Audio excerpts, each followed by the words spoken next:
Hello everyone, it is Joe here from OmniPoke, the channel that brings you guys everything Pokemon. If you're looking for PTCG live codes, make sure you check out the Potown store. You can get a 5% discount on your orders using that code OmniPoke. For today's video, I'm going to be going over the new Scarlet and Violet 151 set buy list. The set is out as of tomorrow, so the perfect time to start looking at picking up some of these cards. Let's begin with the core essentials. These are cards that are expected to be involved in tier 1 or 2 contenders, or have an obvious future amount of potential.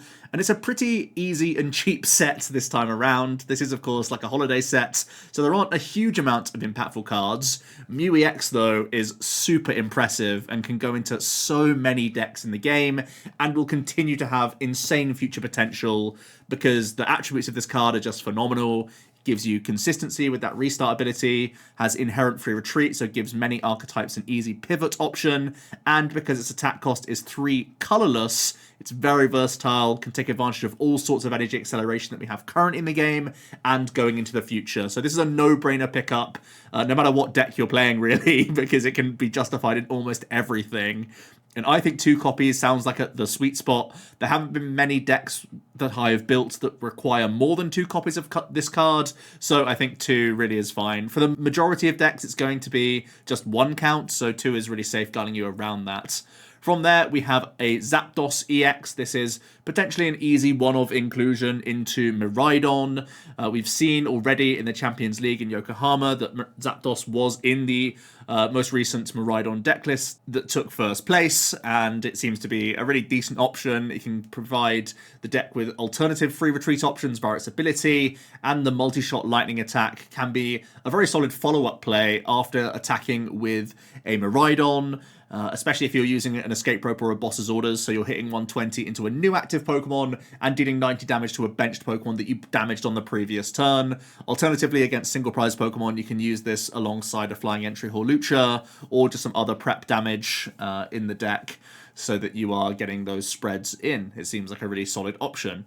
Then we have a couple of upgrades for evolving basics. We know that the Terrestrial Charizard EX is a stupidly statted card.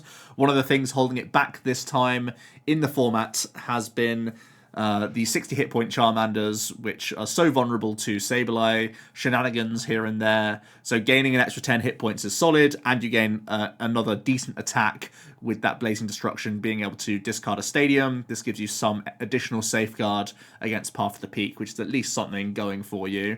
There's also a 50 hit point Pidgey. You're actually going down in hit points, which is kind of the opposite to what we were just saying about Charmander. You typically don't like going down in hit points, but the Call for Family attack is such a solid consistency option that it may be worthwhile, and there may be a number of archetypes weaving in this Pidgey just because it gives you some better going second turn 1 plays where you can guarantee maybe a second Pidgey as well as another attacker being put onto the board, something like an Arceus V being developed alongside a Charmander, if we're thinking about the Charizard archetype once again. So it could go alongside some of your 60 hit point Pidgeys, or just replace it and just accept the loss of hit points, hoping that you evolve up before your opponent can cash in on the likes of Sableye. So it seems like overall it should still be an upgrade. Then we have some interesting trainer cards. The Rigid Band seems like it has the most potential.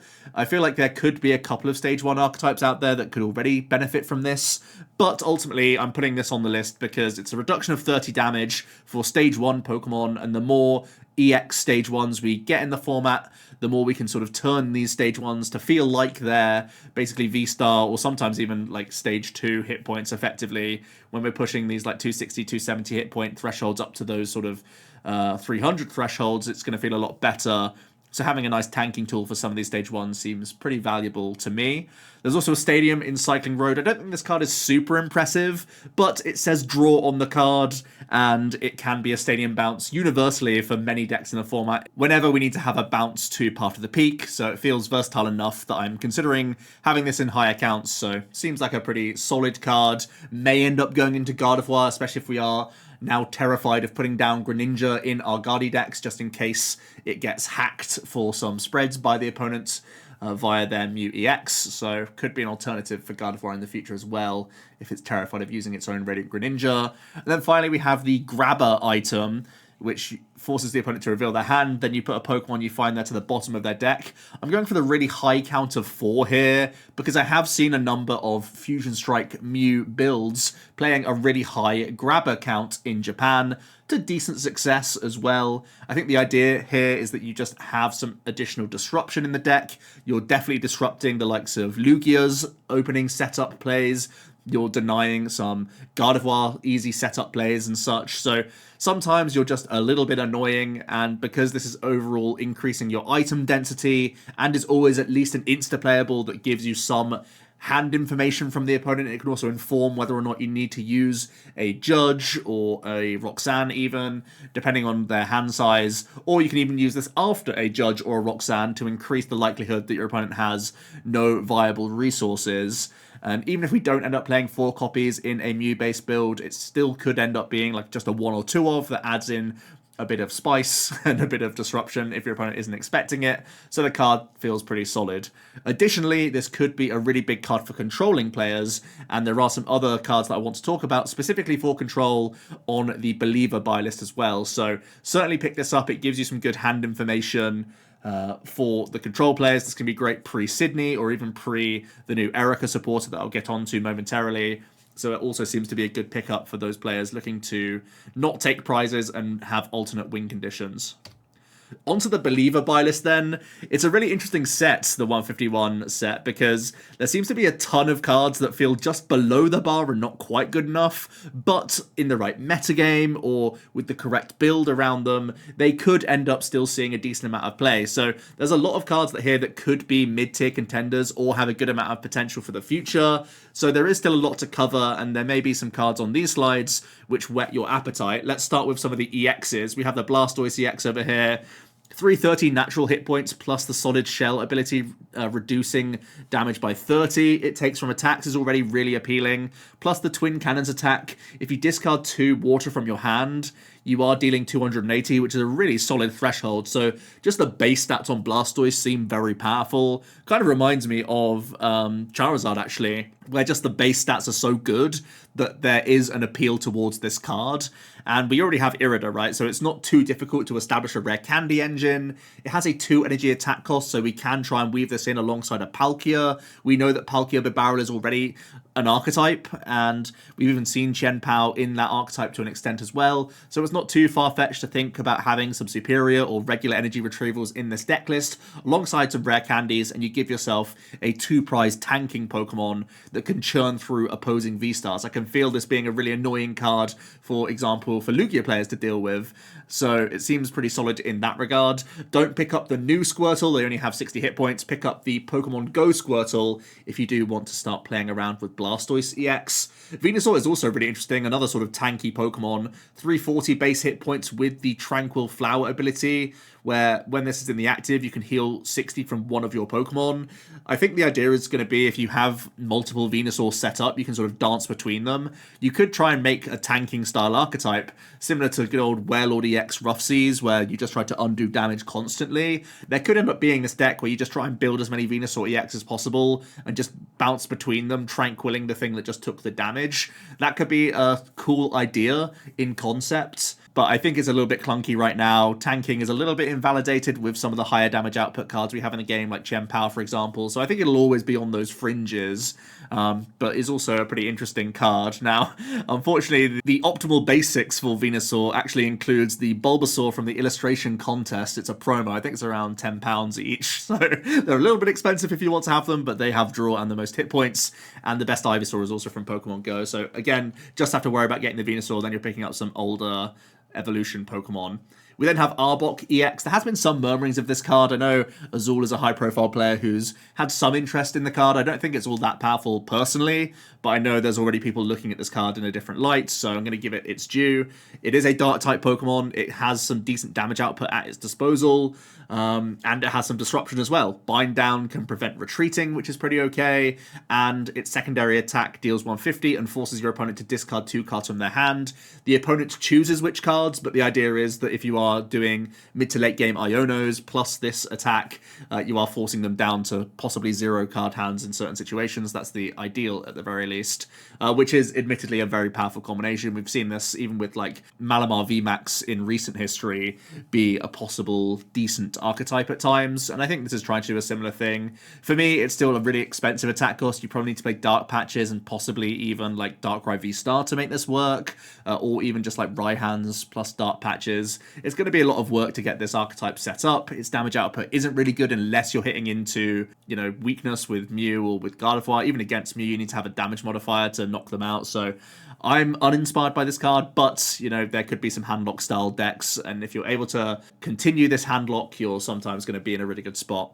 Alakazam EX is also a really interesting card from the set, where it can attack from the bench, actually, and this is the first time we've ever seen this type of attack. It's actually very similar to hit and runs that we have seen for many years, but the upside of this card specifically being the fact that you don't have to jump in and out of the active constantly, so you don't need to fill your deck with a ton of switch cards. You can just leave your annoying wall in the active and then point to your Alakazam saying, I'm attacking with this guy, which is pretty cool. It's also a chunky 2-prize Pokemon. Yes, it's weak to Dark, which is a little bit annoying. Its damage output is also a little bit low, so even though we have some annoying walls like Block Snorlax or Mimikyu, and even things like Klefki. There's even a Weezing in the set, which hasn't even made it onto the slide because I think it's not good enough. But there's a lot of walls, and even Tinglu as well. That's another one I was thinking of.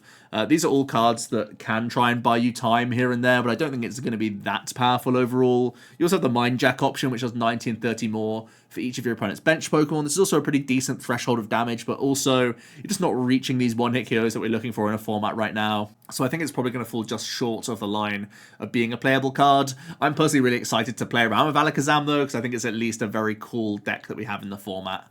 Wigglytuff EX is something that people have already looked towards as well. Your damage output isn't great, 90 base plus 90 more if you play the supporter during your turn. Plus it is a 3 colorless attack cost, so that 180 is probably going down to 160 with a double turbo, most likely being in the mix, which is a shame. But it has 250 base hit points plus gains an additional 100 if it has any special energy attached to it. And that's pretty much always going to be the case, and it is a colorless type, so we can use Sharon's Care and such.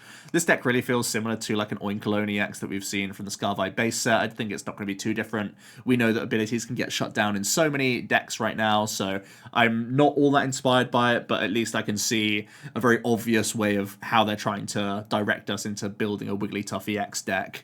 And if you do want to build around that, you probably want to invest in high counts of them. We then have some interesting trainer cards. The 2 supporter cards seem the best for controlling style archetypes. I've said 2 copies of each of these, so I don't think you need to go crazy on either of these, especially if you are using the grabber item card from the previous slide to inform your decision with Erica's Invitation. This is a really solid supporter card, to be honest with you, for controlling decks. Your opponent reveals their hand, and then you can choose a basic, force it into play, then bring it into the active position. So it's the combination of a captivating Pokepuff plus a boss's orders. Of course, it's a real gamble unless you've pre-scouted your opponent's hand. You could end up just whiffing entirely from the supporter card, which isn't great. But the idea is if you are playing this in a control archetype, you've at least forced your opponent to pass for a number of turns to have that large hand size, and they're already disincentivized to put down annoying Pokemon because your opponent is expecting you to go for these trapping plays. So it's quite likely that they'll be holding on to resources, which means that Erica's Invitation is quite live, actually, when you are playing controlling decks, which is a good thing for you. It's very similar to the Water Energy plus Manaphy package that we've seen in recent Block Snorlax builds, and this is a much easier card to weave in, I would imagine, so seems like a real obvious upgrade there. Then the Giovanni's Charisma. You put an energy attached to your opponent's active into their hand, but at the same time you can attach an energy from your hand to your active Pokemon. This reminds me of when we had things like the counter gain combination alongside Lugia GX, where if you were just behind, you could end up accessing a really high energy attack and having that burst onto the board all in one turn. So I think the Giovanni's Charisma increases the viable card pool for attackers that Control could be playing. Things like Bouffalant that we've seen in the past to have Fringe play that's currently in the format. I feel like these sorts of cards are worth looking at again because Giovanni's Charisma could accelerate to this or these Pokemon, and it also can accelerate special energy as well, so another thing to note there, which is pretty cool. There's the Energy Sticker item card, which flips a coin. If heads, you attach a basic energy from your discard pile to one of your bench. It's coin flip acceleration. It's similar to Turbo Patch, which didn't really do anything back in the day. and we're also in a format with insanely good energy acceleration. So I don't think this card is fantastic, but every now and then there may be a deck that pops up that just needs that little bit of extra help here and there, and the energy sticker could come in clutch there.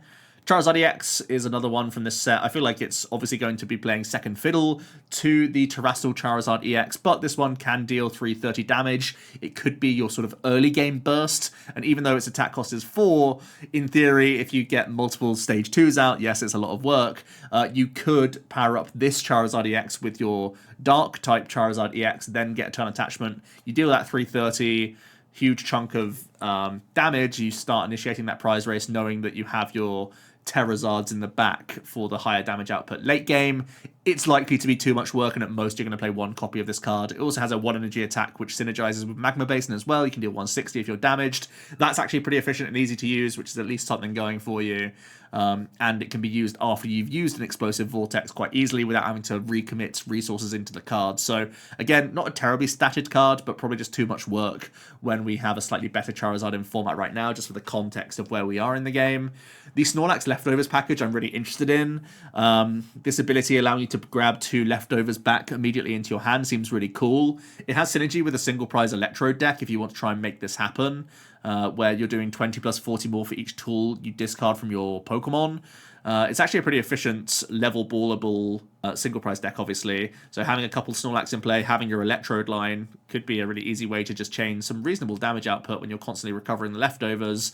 Then your damage output is only, limited to the amount of other tools you can access throughout the game. But as soon as you find these 4 lefties, it's going to be a pretty reasonable chain of damage, which is pretty cool. But also it has upside into control as well, where this is a recoverable resource for you to pay into your Ultra Balls, pay into refinements or other discard synergy cards to cycle through the deck, and you're not losing resources as you're making that cycle happen, which I think is really cool. So even though Leftovers isn't a strong card per se, I think it's strong alongside Snorlax, which is pretty strong. We then have a ton of other interesting abilities and somewhat fringe attackers going on here. The Venomoth does bring back Item Lock, which is certainly scary text, and we have to always be careful of this card. It also accompanies this Item Lock with Confusion, which is actually a really annoying status condition, especially when your opponent can't simply play a switch to get their way out of there. Yes, there's still Jet Energy in the format, so there's still ways around this for many archetypes, and it could be a tech inclusion if this starts becoming a popular archetype, but overall, the 30 damage output is very low. We've seen that with Banette EX. The upside, though, is that you're obviously a single prize Pokemon, so you can extend the game that little bit longer, and if you can build things in the back to deal additional damage for you, this is a Grass-type Pokemon, for example, we could be looking at Meowscarada, just throwing it out there, to cash in and increase your damage and make sure things are getting knocked out coming back into your turn, or even set up the Confusion to be too risky of a coin flip for people.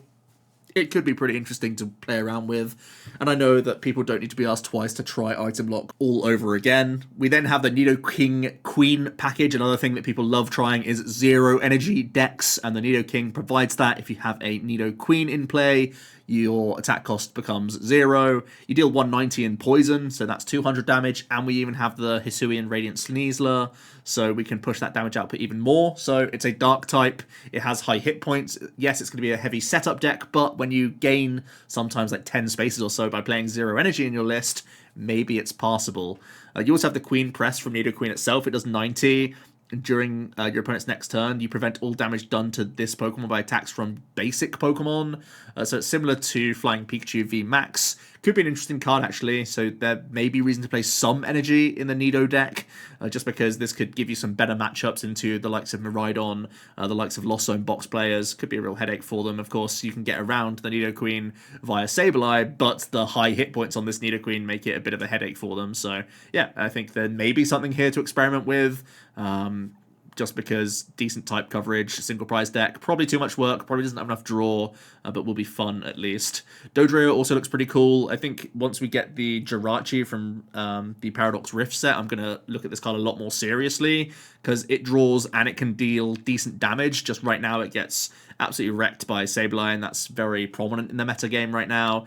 But it puts a damage counter on itself, and it draws a card every time you do, and it has 10 plus 30 for each damage counter on this Pokemon, so with 100 hit points, you can put 9 damage counters onto this Pokemon quite happily.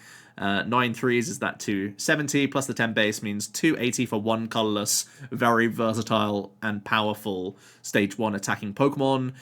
Trying to ramp this damage is one of the headaches, because there aren't easy ways of doing this. But we have things like at least Gape Jaw Bog and a few other interesting combos we can try and do to load up this Dodrio with damage outside of just, every turn doing its own ability. So there might be a means of weaving this into a deck and it just being part of it. At least being a late game attacking threat could be pretty cool. Starmie also looks pretty solid, where we have a means of discarding this Pokemon and all cards attached, and we put 2 counters on one of our opponent's Pokemon. Could be a levelable, searchable, /irritable means of trying to counter Gardevoir, or just give yourself extra damage modification. A card that I'm actually experimenting with in a Palkia deck. We've seen Palkia Bibarel and how sometimes it can struggle against Gardevoir right now. I think that's one of its trickier matchups. And also to an extent, just having not enough damage output against Tina or against Lugia, giving yourself this damage manipulation via Starmie could be pretty reasonable. So I think it's actually an underrated card and might find its way into a pure Palk deck, just because that seems to be an archetype that's hanging on in the game. So having like a 2/2 Starmie package could actually be pretty reasonable, which is a cool option that I'm going to try out. Aerodactyl could be an extra stage 1 to the toolkit of Zoroark, where it deals 100 and then devolves for 2 energy. Seems actually very strong. And obviously playing it in a stage 1 Zoroark box means you can forego the old Amber. That's why you're not seeing it there. Chansey is basically a worse copy of Greedy Dice that we had in the past. That card basically never saw play, but we do have at least prize manipulation in Peonia. You need to leave a bench space open to be able to attempt the lucky bonus, and it is a coin flip to take that additional prize card, of course. And no matter what, it's going onto the bench, so that's a little bit annoying that it's going to take a bench slot, and sometimes it doesn't even pay off, but sometimes this could be a Hail Mary play, and it can actually swing a game on a 50-50, which is definitely scary at the very least.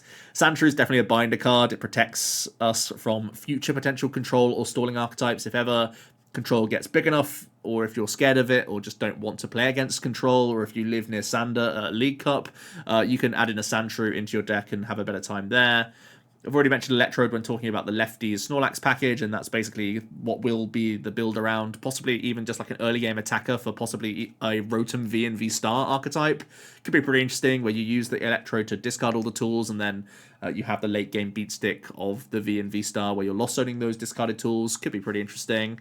And then finally, Ditto, also a really interesting ability, where it has to be the first turn and it has to be in the active position, which are really awkward stipulations and make this possibly just worse than a ball search card overall, but increases your odds of starting with your optimal lead by like probably 5%, I think it is, something like that, 5 to 7%, just by having an extra copy in your deck. Gives you a 5th copy, essentially, of your optimal starter, which isn't the worst thing in the world, and maybe it's worthwhile just for that extra percentage in like Comfey decks, or if we are playing like Celebrations Mew and Guardy, that sort of thing. There's a very small chance that this is worthwhile. I think overall it's almost definitely worse than Ball Search, which is why I'm only putting it on the potential option. But you could also think about 2 prize archetypes that may want to have its optimal lead in the active position, but in situations where, for example, you've gone second, it's way better to have a Ditto in the active and then not even use its ability and just bench your V Pokemon and force your opponent to find Gust if you have gone second. So there can be these situations when just being a single prize Pokemon sitting in the active is better for you, even if you don't transform. So some notable stuff around the Ditto, which I think is interesting, and it's an unintuitive card, so I need to play around with it a little bit more to know if it's better or worse overall. So yeah, that's going to be the 151 Believer buy list. Actually quite an extensive one this time around, just because of how many interesting but not quite cards I feel like there are in the format for this set. But I do think it's a lot to experiment with, should be a lot of fun, and at the very least pick up some new EXs and then figure out the rest from there. Let me know your thoughts down below. Hope you enjoyed today's video, and I'll be back tomorrow with another one. Cheers.